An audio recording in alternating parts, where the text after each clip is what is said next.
Yo, what's up, everyone? Back for this Tuesday slate. Hope you guys all had a great Monday of DFS. It was a good day for us. We cashed on DraftKings and FanDuel. We're gonna cash at least. Games are still going on right now, but DraftKings won with a nice Astro stack with Gurriel, Alvarez, had Brantley and Bregman as well. Pitchers were solid. Cruz went yard as well. Also had Polanco at shortstop, and he went yard on DraftKings. So cashed on DraftKings at a 136 right now, and FanDuel is looking good too in at least 50-50s. So let's keep it going today. You can drop a like and subscribe down below. And you can hit up the site if you want to join for baseball or for football that's coming up. Starting off today at pitcher, I think a lot of people are going to go to Chris Sale, and I don't really blame them. He's pitching in Tampa Bay. He gets a nice ballpark upgrade. The Rays, their lineup is a lot different than it was with, Brousseau in there, and they have some other young guys and some players that are injured. I think Sale's going to have a good game. He's also not really throwing like 110 to 120 pitches like he was last season. You're getting him at like 100 pitches around that. I think he's fine, but we also have some nice bats, and I think I kind of want to pay up for some of the bats today. And we do have a couple of cheap pitchers that I like, so I like Chris Archer as my SP1. He's been pitching better as of late, not really getting shelled. He has been steady in his last couple months. He's been pretty steady. ERA is slowly coming down. He's still really racking up the strikeouts, 106 Ks in 90 innings. This Cardinals team strikes out a bunch, and with guys like Tyler O'Neill in there, and they have a bunch of righties. Archer should have some success here pitching at home. It's a good ballpark, and lately has really flashed his strikeout upside, like I said, with like 8 strikeouts in a bunch of his starts recently, and he can work pretty deep into games, and I just think that with the way the Cardinals' offense has kind of been struggling, they've been pretty good at some starts, but they also can just disappear sometimes. I think Archer can have a good game. Like, he just put up 20 against them. I think a similar outing would be expected. And then another guy that I like is Dallas Keuchel. He's only 7,200. I like the price tag on him. It's gone down by over $1,000, even though the matchup is really good. The matchup's improved a ton. And the price has gone down, which doesn't make a lot of sense. I think it makes for a nice SP2 play today. He doesn't have a ton of strikeout upside, but the Royals are really bad against left-handed pitching. If you look at their numbers, bottom 5 in slugging, bottom like 6 or 7 in batting average. Playing them at home, he's a massive favorite. Great chance for him to pick up his 4th win, scoring off against Danny Duffy. There's just nobody that I'm really afraid of on this KC team. If he was a righty, I would be scared of Soler. But a lefty, Soler and Dozier are both really good against righties. But against lefties, you got Whit Merrifield, who doesn't have a ton of power, but that's the only guy you're really afraid of. I think Keuchel can have a decent game. He also goes, he's just doesn't give up a ton of walks. He's just very steady. Goes like 7 innings. A lot of his, he's gone 7 plus or at least 7 innings in three out of his 6 starts.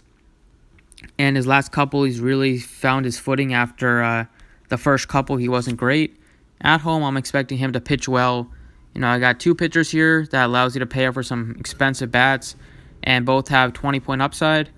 I'll definitely take that on this slate. So at first base, I like Matt Adams.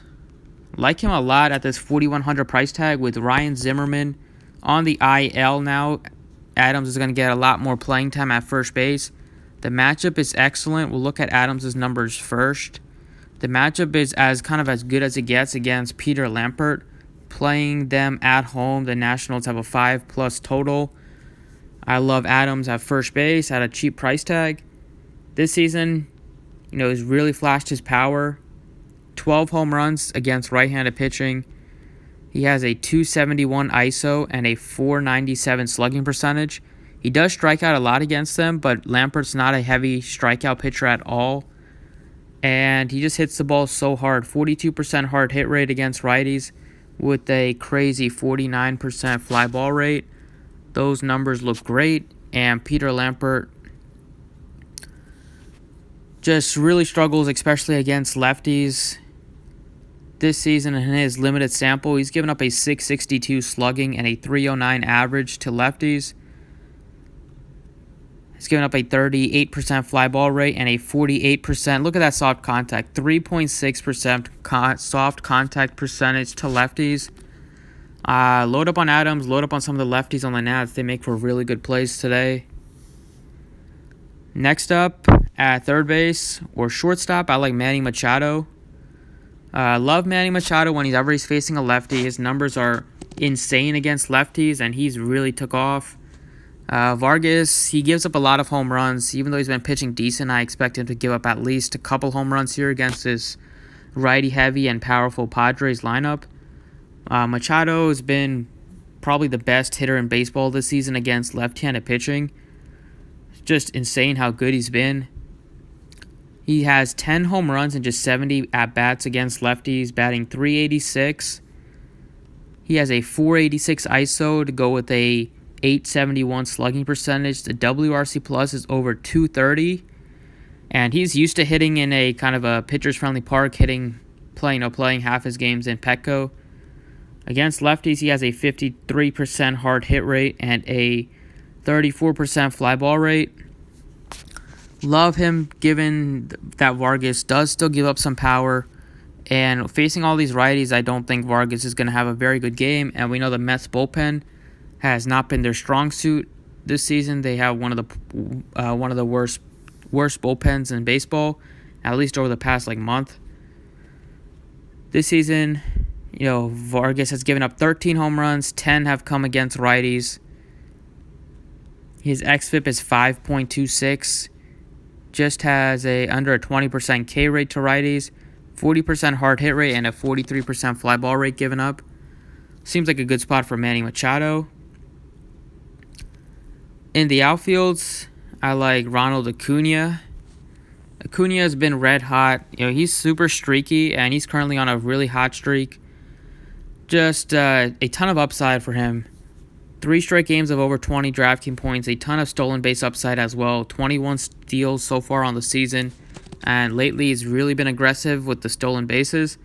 Should be able to get on against Danny Duffy, and the Royals don't have any good catchers at throwing runners out. Both of their catchers are below average by far.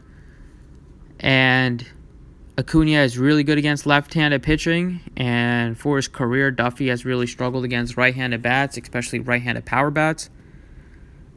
The way that Acuna is swinging the bat, I expect him to have another strong game, especially at home. Against lefties, he's batting .321 with 6 home runs and just 81 at-bats this season.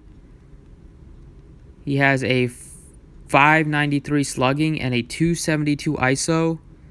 Really, really good numbers there. 36% fly ball rate and a 47% hard hit rate. Love Acuna in the spot.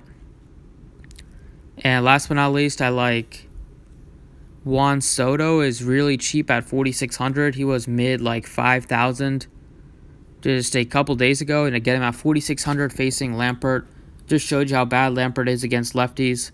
Seems like a good spot for him.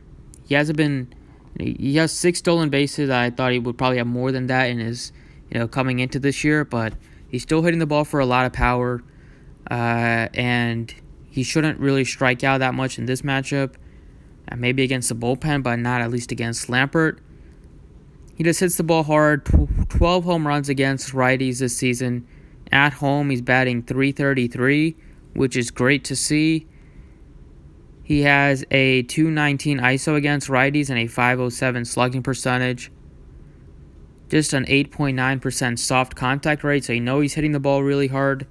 And he has almost a 34% fly ball rate. Solid numbers for Soto today. So those are 6 guys that I like on this slate. Leaves you with 4,000 left.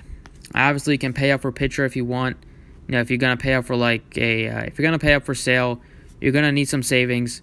I think the Marlins are probably a good way to get some savings. They disappointed yesterday. If you stacked them, I stacked them on FanDuel just because they were so cheap. Just had a single one-off in Castro on DraftKings, but the Marlins are a way to fit in. Sale if you want. You have Castro is still cheap. Curtis Granderson, if he's going to be batting leadoff, he's pretty cheap. Cooper is a little too expensive for me at 4,900. Walker's decent at 36. And that's kind of it. That's where my interest lies, and maybe Brian Anderson. I love the Braves stack. I love Acuna. Riley is pretty cheap. Swanson hits lefties really well. So does Albies. Seems like a good stack for the Braves today. The Astros, didn't really get a chance to recommend any in these plays, but I love the Astros. Was all over them yesterday, and they paid off, and I think going to be over them again, facing a fly ball pitcher in Leak. I love Alvarez, Springer, Bregman, Gurriel. Then nobody plays Gurriel, but he continues to hit home runs, especially against right-handed pitching. As I showed you yesterday, I love Gurriel. And Altuve's decent as well. And that's kind of it where I'm looking at. And maybe some Indians bats makes a little bit of sense. We got some cheap guys like Jake Bauers at 35. Lindor, Ramirez are both solid plays, and Kipnis is cheap at 36. I love the lefties and some righties on the Nats just because they're pretty cheap. Like second baseman Dozier at 3,700 seems pretty nice. You got Turner at 4,700. Pretty cheap for Trey Turner too. So those are some other plays you can consider, but these are the 4 bats that I like along with a couple of pitchers. Thanks for watching. I appreciate it. You can drop a like if you enjoyed, and good luck to